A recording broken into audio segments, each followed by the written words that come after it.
السلام علیکم ورحمۃ اللہ وبرکاتہ۔ برائٹ اسلامک سٹوریز میں خوش آمدید۔ میرے چینل کو سبسکرائب کر دیں۔ قیامت سے پہلے ہی جنت میں جانے والے انسانوں میں سب سے پہلے جنت میں جانے والے ابو البشر آدم علیہ السلام تھے۔ اللہ سبحانہ و تعالی نے سورۃ بقرہ آیت نمبر 35 میں یوں ارشاد فرمایا، ہم نے کہا اے آدم تو اور تیری بیوی جنت میں رہو اور جہاں سے چاہو پیٹ بھر کر کھاؤ۔ مومن کے بارے میں اللہ سبحانہ و تعالی کے نبی کریم صلی اللہ علیہ وسلم نے فرمایا، بے شک مومن کی روح ایک پرندہ ہے جو جنت کے درخت میں لٹکا ہوا ہے، حتیٰ کہ اللہ سبحانہ و تعالی اسے اس کے جسم میں قیامت کے دن لوٹا دے گا۔ اس حدیث سے معلوم ہوا کہ بعض مومنین ایسے بھی ہیں جنہیں اللہ سبحانہ و تعالی عالم برزخ کی بجائے قیامت سے پہلے ہی جنت میں داخل کر دیں گے، جبکہ شہداء کے بارے میں تو قرآن و حدیث میں صراحت سے موجود ہے، جیسا کہ سورہ یاسین میں ایک مومن کا ذکر ہے جسے پیغمبروں کا ساتھ دینے اور اپنی قوم کو توحید کی واعظ کرنے کے بدلے میں مشرک قوم نے جب شہید کر دیا تو اللہ سبحانہ و تعالی نے سورہ یاسین میں ارشاد فرمایا، اسے کہہ دیا گیا کہ جا جنت میں داخل ہو جا، اور جب وہ جنت میں پہنچا تو جنت کو دیکھ کر اور اپنے اللہ تعالیٰ کی ضیافتیں دیکھ کر اس نے الفاظ کی صورت میں اپنے جو تاثرات بیان کیے، اللہ سبحانہ و تعالیٰ نے ان کو قرآن کا حصہ یوں بنایا، کہنے لگا، اے کاش میری قوم کے لوگوں کو معلوم ہوتا ان بخششوں کے بارے میں جو رب نے مجھ پر کیں اور مجھے اپنے عزت دار بندوں میں شامل کر لیا۔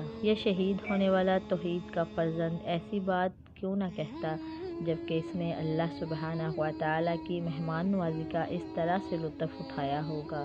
سورۃ دہر آیت نمبر 21 میں اللہ سبحانہ و تعالیٰ نے فرمایا، اور ان کا رب انہیں پاکیزہ شراب پلائے گا۔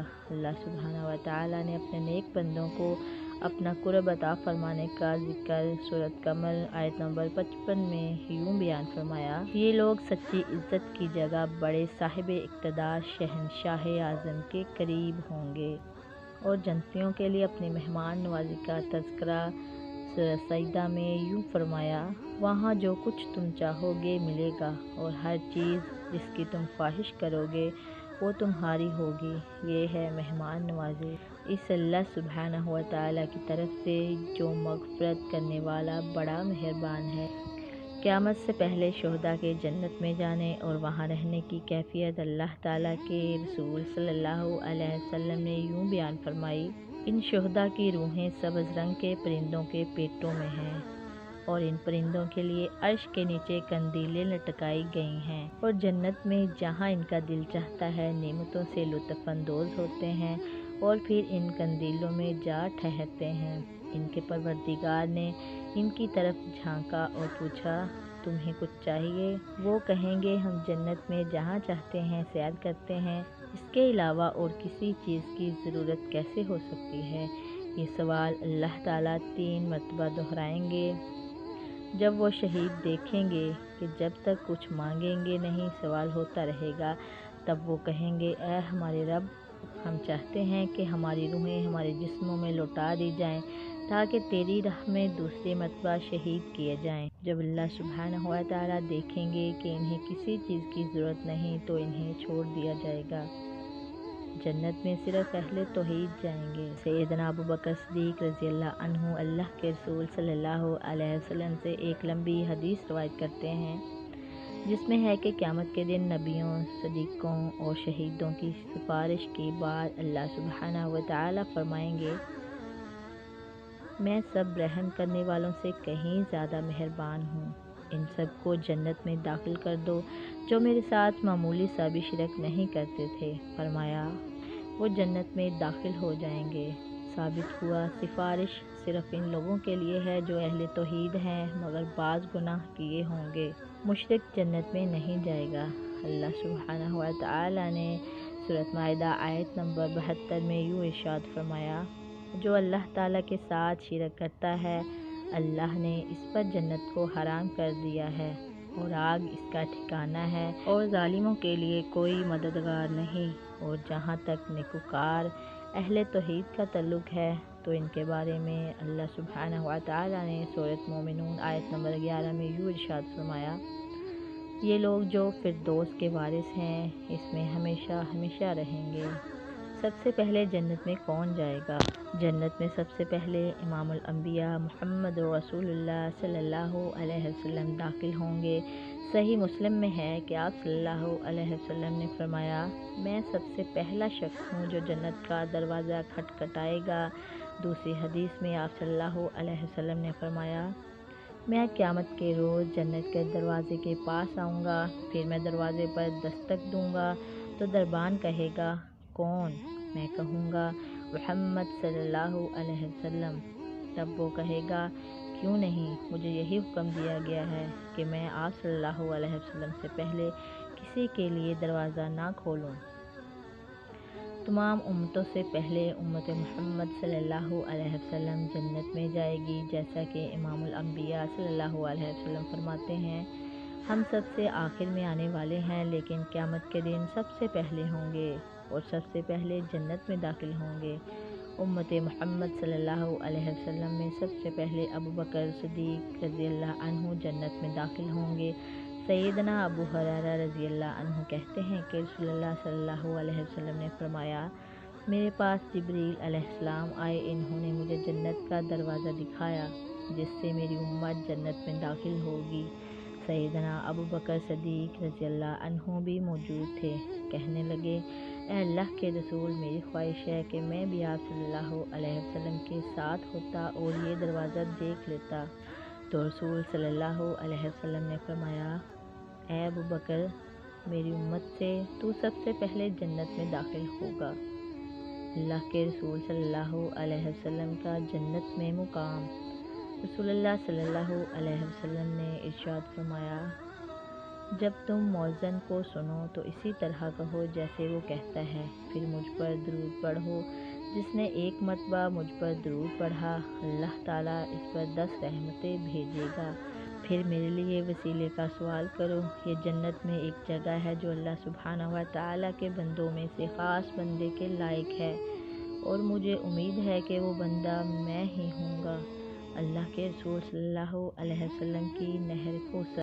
عبداللہ بن عمر رضی اللہ عنہ کہتے ہیں، جب سورہ کوثر نازل ہوئی تو رسول اللہ صلی اللہ علیہ وسلم نے فرمایا، جنت میں ایک نہر ہے جس کے دونوں کنارے سونے کے ہیں، وہ یاقوتوں اور موتیوں پر بہہ رہی ہے، اس کے پاس کنکر موتی اور یاقوت کے ہیں اور اس کی مٹی کستوری سے بھی زیادہ خوشبودار ہے اور اس کا پانی شہد سے بھی زیادہ میٹھا ہے اور برف سے بھی زیادہ سفید رنگ ہے۔ حضرت انس رضی اللہ عنہ بیان کرتے ہیں کہ رسول اللہ صلی اللہ علیہ وسلم نے فرمایا، ایک مرتبہ میں جنت میں چل رہا تھا کہ اچانک ایک نہر دیکھی جس کے دونوں کنارے موتیوں کے کبوں کی طرح تھے۔ میں نے کہا، اے جبریل، یہ کیا ہے؟ انہوں نے کہا، یہ وہ کوثر ہے جو آپ کو آپ کے رب نے عطا کی ہے۔ اس کی مٹی یا اس کی خوشبو بہت زیادہ مہکنے والی کستوری تھی۔ جنتیوں کا استقبال۔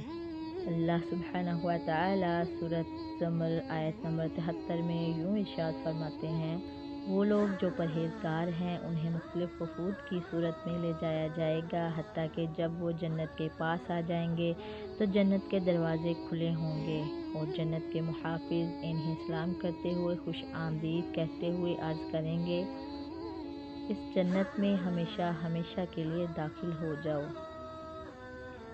جنت میں داخل ہونے والے پہلے گروہ کا حسن۔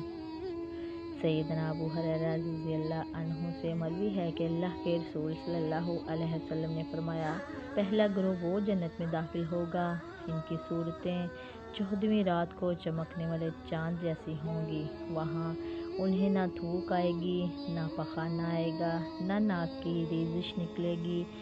اس جنت میں ان کے برتن سونے اور چاندی کے ہوں گے اور ان کی کنگھیاں سونے کی ہوں گی اور ان کی انگیٹھیاں انتہائی خوشبودار لکڑی کی ہوں گی اور ان کا پسینہ کستوری کا ہوگا اور ان جنتیوں میں سے ہر ایک کے لیے 2 بیویاں ہوں گی۔ ان جنتیوں کے درمیان کوئی اختلاف نہ ہوگا، نہ ہی ان کو آپس میں غصہ آئے گا۔ ان کے دل ایک آدمی کے دل کی طرح ہوں گے، وہ صبح و شام اللہ سبحانہ و تعالیٰ کی تسبیح کریں گے۔ جنتیوں کا کھانا۔ جنت میں مومن کا دل جس کھانے کو چاہے گا وہی اسے ملے گا۔ اللہ سبحانہ و تعالیٰ سورۃ واقعہ میں ارشاد فرماتے ہیں، اس میں جو پھل چاہیں گے ملے گا، اور جس پرندے کا گوشت پسند کریں گے حاضر ہوگا، اور فرمایا اس میں ہر وہ چیز ہوگی جو دل کو پسند آئے گی اور نگاہوں کو لذت دینے والی ہوگی۔ اور سورۃ دہر میں یوں ارشاد فرمایا، نیک لوگ جنت میں شراب کے ایسے جام پئیں گے جن میں کافور کی آمیزش ہوگی۔ یہ ایک بہتا چشمہ ہوگا جس کے پانی کے ساتھ اللہ کے بندے شراب پئیں گے اور جہاں چاہیں گے اس کی شاخ نکال لیں گے۔ اور مزید ارشاد فرمایا، اس شراب میں تسنیم کی آمیزش ہوگی۔ یہ ایک چشمہ ہے جس سے مقرب لوگ پئیں گے۔ اور دوسری جگہ یوں ارشاد فرمایا، انہیں نفیس ترین مہر لگائی ہوئی شراب پلائی جائے گی جس پر کستوری کی مہر لگی ہوگی۔ اس کی سب کے بارے میں یوں ارشاد فرمایا، چمکتی ہوئی جو پینے والوں کے لیے لذیذ ہوگی، نہ ان کے جسم کو اس سے کوئی ضرر ہوگا اور نہ ان کی عقل اس سے خراب ہوگی۔ اور سورۃ واقعہ میں یوں ارشاد فرمایا، جس سے سر چکرائے گا نہ عقل میں فطور آئے گا۔ جنتی کا پسینہ کستوری جیسا ہوگا اور قوت 100 آدمیوں جتنی ہوگی۔ سیدنا زید بن ارقم رضی اللہ عنہ کہتے ہیں، یہودیوں میں سے ایک شخص اللہ کے رسول صلی اللہ علیہ وسلم کے پاس آیا اور کہنے لگا، اے ابو القاسم صلی اللہ علیہ وسلم، آپ کا کیا خیال ہے؟ کیا جنتی کھائیں اور پئیں گے بھی؟ آپ صلی اللہ علیہ وسلم نے ارشاد فرمایا، اس ذات کی قسم جس کے ہاتھ میں محمد صلی اللہ علیہ وسلم کی جان ہے، بے شک ہر جنتی کو 100 آدمیوں کی قوت دی جائے گی کھانے پینے اور ازدواجی تعلقات میں۔ وہ کہنے لگا، جو کھائے پیے گا تو اسے حاجت بھی ہوگی، اور یہ بھی ہے کہ جنت میں کوئی گندگی نہیں ہوگی۔ آپ صلی اللہ علیہ وسلم نے جواب دیا، وہاں حاجت یہی ہوگی کہ ایک دفعہ پسینہ ان کے جسم سے بہے گا جو کستوری کی طرح ہوگا اور پیٹ ساتھ لگ جائے گا۔ مسلم کی ایک حدیث کا یہ مفہوم ہے کہ جنتیوں کو نہ پخانہ آئے گا، نہ پیشاب اور نہ ناک کی ریزش۔ کھانا کھانے کے بعد انہیں کستوری کی خوشبو جیسا ڈکار آئے گا اور کستوری کا سا پسینہ بھی آئے گا۔ حمد اور اللہ سبحانہ و تعالیٰ کی تسبیح و تکبیر خود بخود ایسے ہی جاری ہوگی جیسے انسان کا سانس جاری ہے۔ جزاک اللہ خیرا۔